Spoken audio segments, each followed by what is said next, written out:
my daughter, when she was 2, did walk along the length of this building from here, banging a paintbrush on all the countertops, saying tap tap still there, tap tap still there, and then walked into what we call the fettling room, the sponging room, and went tap tap still there, tap tap onto a pot that then just went and exploded all over all the others, because it's just in the dry, bone dry clay state. It's got no strength whatsoever, and my kids do still remember me just throwing a towel over my head going that was in the midst of that whole making a million pigs phase, yeah, at the very beginning.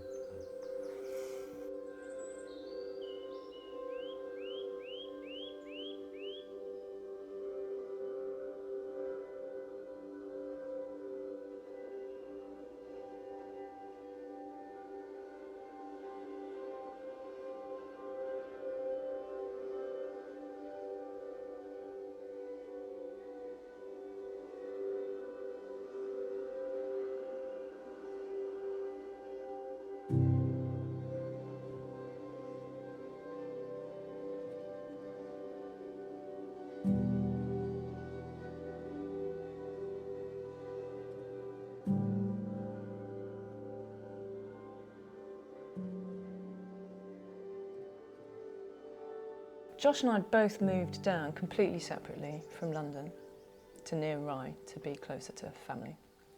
And our parents were in their 70s and still running the pottery, but they'd wound it down quite a lot, so it was much smaller than it had been in the past. About 12 years ago, I suppose, 2010, 2011, we moved here separately, or to the area. And then 2012, I came back from a holiday in France, and Mum and Dad said that they had agreed with some of the staff and made 3 people redundant, I think, and were planning to close by Christmas. Or sell, or whatever, basically. But Dad had had a heart scare. And so I just decided enough was went enough. to see Tabby in her house with my family, and I got her drunk and persuaded her that this would be a very good idea. He said, I can't let it happen. I can't let them sell, shut, close. I can't do it. And it'd be really nice if you'd do it with me. So we both changed career? And no, we didn't.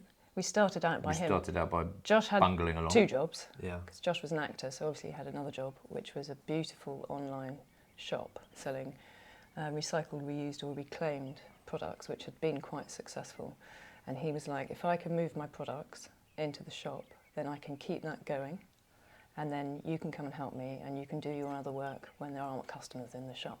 Tabby was working in the film industry. And then we got sucked in. Yeah. Didn't we? Didn't take long. Learnt on the job, learnt from some of the amazing staff that we still have. And we'd obviously been surrounded by it all our lives, because we're the 3rd generation. So we grew up with our parents running it, and before me, but when you were very small, with our grandparents running it. And our grandparents still lived in the original pottery building, which isn't this one. So I think we'd absorbed more than we knew. Yeah, and we used to do term time, school holiday jobs and weekend exactly. jobs and all that kind of stuff. And when small, every Saturday was spent in the pottery following Wally, our grandfather, around, basically. It was either cook with Granny upstairs or follow Wally round. Wally said, 2 minutes, boy, pretending that he was looking after the grandchildren, but was actually probably involved in some project of himself for the art gallery or something at that point. And he'd give you a few balls of clay and just let you eat it. Or glaze up some stuff yeah. and paint away. And, don't mix the colours up and all that stuff.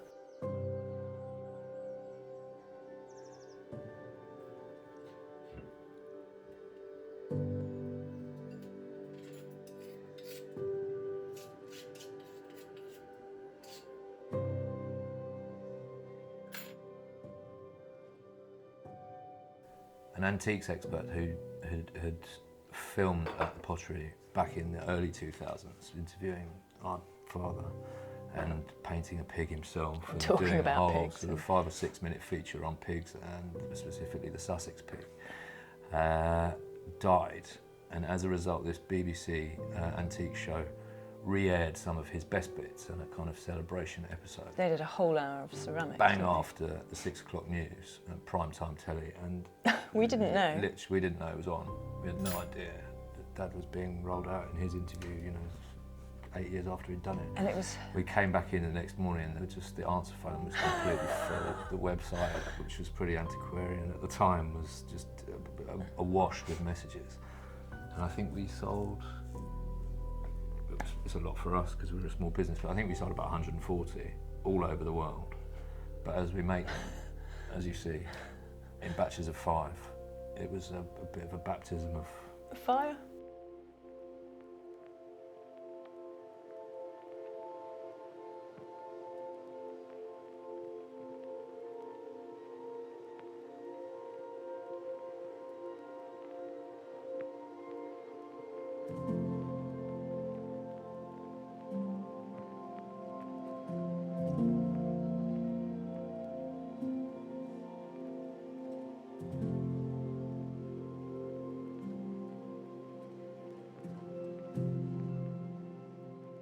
In the 1800s, at country weddings, a bride's father was required to give all of his guests a hogshead of beer.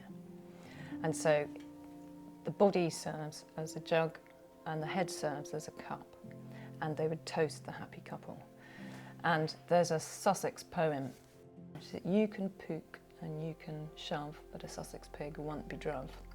And so there is also this association that the people of Sussex, the personality of men and women from Sussex, is that they're very, very stubborn, which is very pig-like.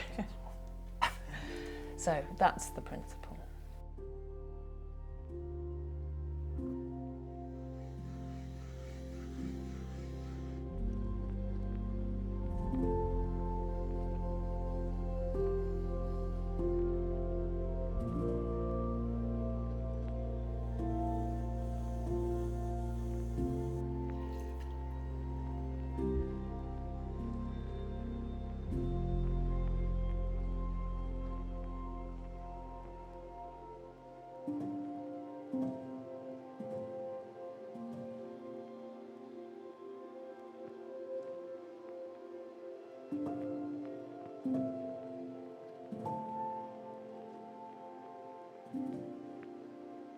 We once had a great batch with somebody who sadly is no longer working with us, who is obviously having a bad week, and she made them all really angry. Oh, yeah. So she made their eyebrows so that they were all like, "I'm furious, pig." Like, "Happy wedding or anniversary." Yeah. Maybe a divorce present, maybe that would work.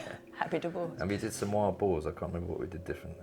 So there's a few. Oh, we gave them tusks. We gave them tusks, yeah. For Rye used to for have Rye's Wild Boar Week, we did do a brief Limited edition. limited edition. They went like 1-5.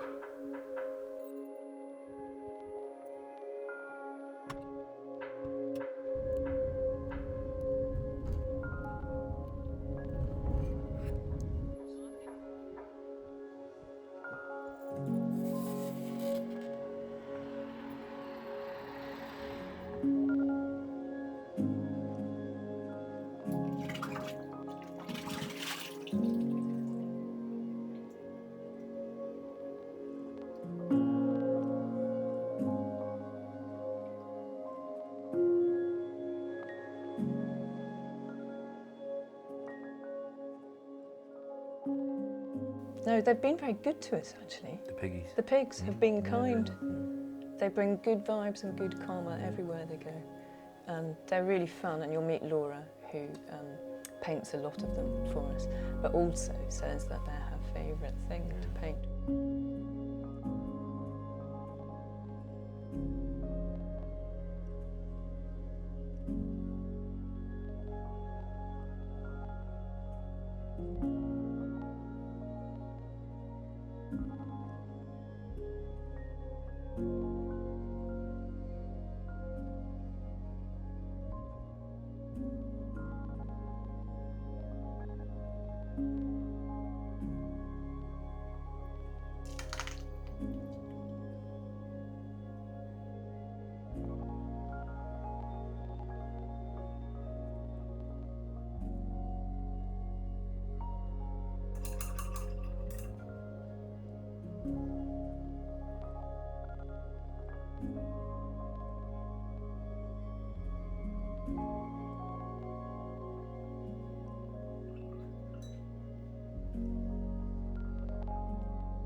The thing about quite a lot of what we make, and the Sussex Pigs are almost the epitome of that, is that we're so often part of some major life event for people with all of our pots.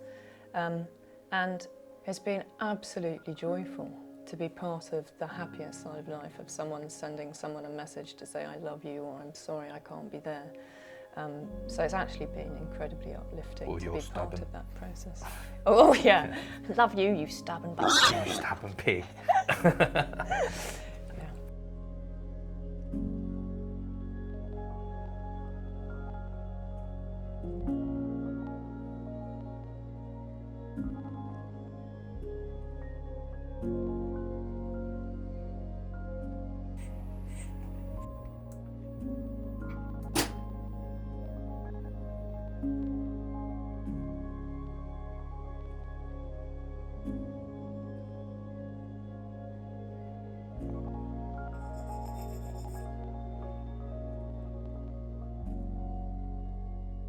It's a lot of work and a lot Love, of hands. Yeah.